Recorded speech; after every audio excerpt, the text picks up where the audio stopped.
What I found throughout this interview is that Raj seems to exude a level of excitedness around Indians, and you seem to be passionate about the position of Indians in South Africa. But we have a problem, and that is that we see that that story has been ignored to a certain degree, hence the book.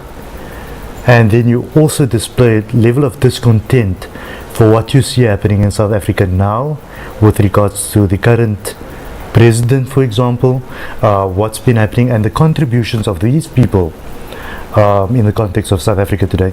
Do you believe that the contributions of all the people we talk here are going down the drain because of things that we see happening in government and with Jacob Zuma today? Sorry, a very frank question, but I think our viewers would like to know that.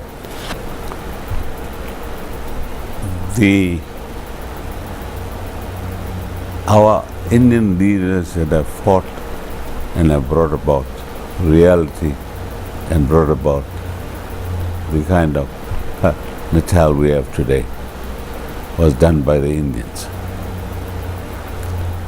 In 1980, 18 something, I think, the governor of, the premier of Natal said that the Indians brought the greatest wealth into Natal.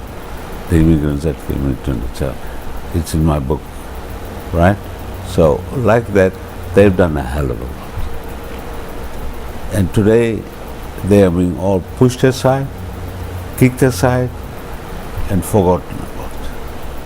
Now and again, you hear one leader somewhere telling you that so-and-so did so much, did some work, but not much. We're hearing comments from various quarters. We've got Julius Malema with the EFF saying a couple of things there. Jacob Zuma recently calling on certain people to do certain things with regards to the upcoming election. What's your take on those comments and things that we see there? As far as EFF Malema is concerned, Malema is a fantastic guy. He has great feeling for the Indian community because he realizes what they have done.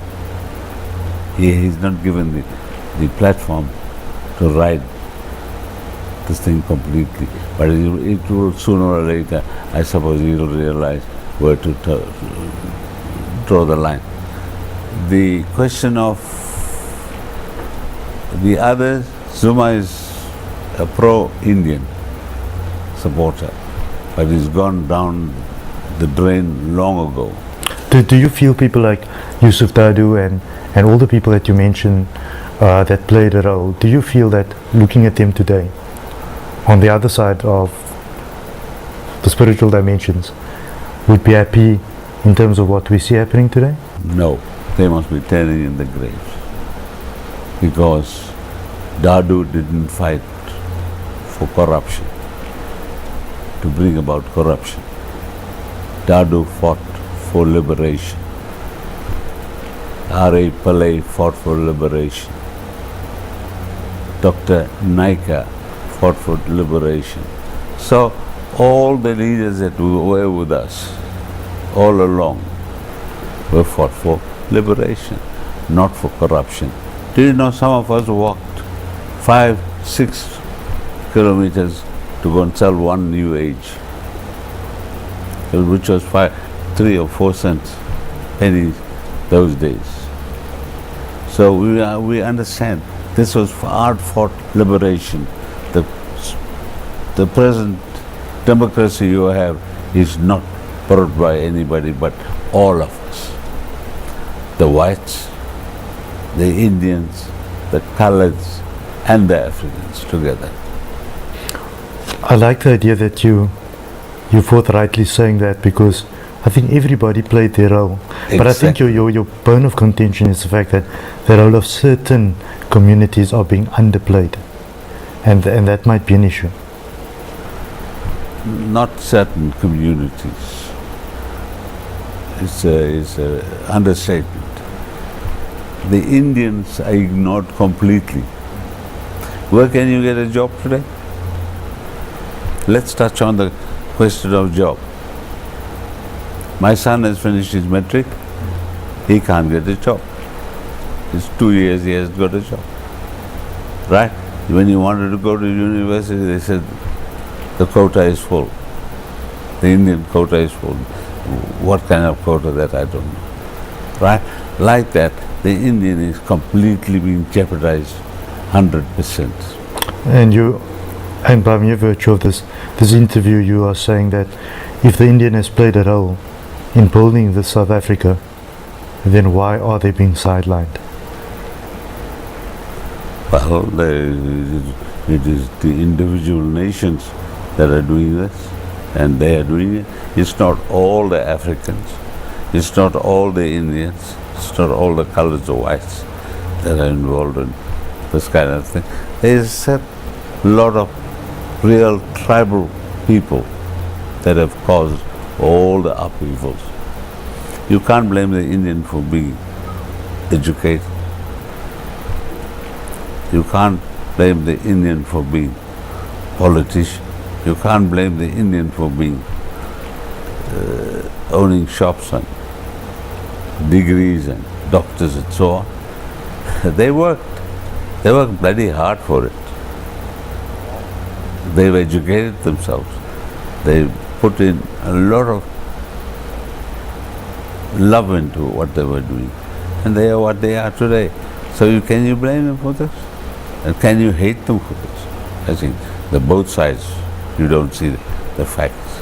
So the Indian has definitely gave more than what you expect.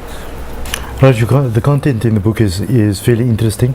I think it's thought-provoking. I think that many people in South Africa, be that Indian or non-Indian, will find the piece interesting from a historical point of view and maybe enlightening, so that they further understand the roles of all South Africans in the democracy to come. There are some people that you perhaps want to thank for helping you to put this together, because just holding up a reference copy, one can see that it's fairly a thick publication. It's got lots of 400 and odd pages and lots of artwork and that sort of thing going on there. Would you want to thank, I know you mentioned your wife, she seems to be the backbone of all of that. What do you have to say to her now? Well, I was Kogi has been a great inspiration to me. She had no journalistic experience, she had no political experience, and she had no knowledge of what these things are.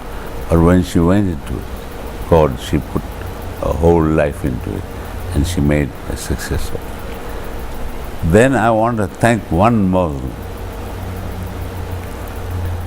It seems that I'm becoming a favorite of the Muslim. It may not be so. Mr. Jogi Hassan, he has really played a very big role in assisting this publication, and even today is assisting us. And we are grateful to him. And there are various other people that have assisted us. When I was 7 years of age, I was in Red Square. You can see my photograph there? Right? I was in Red Square as one of the passive resistance movements, Indian, with the leaders there. So I had all the years in the making to see that there is justice done for Indian. But I've got so little time now. I'm 78 and I don't think I'm going to see it. Raj, you might very well see it. It's something that you worked for all your life, and I suppose everything happens at the time it should be happening. I think that from our side, we'd like to thank you for coming onto the show today, talking about this. I would like to catch up with you soon again to find out how it's going. I know we're going to have the details on our screens as to where you can get the publication. Until next time, thank you for joining us. Goodbye.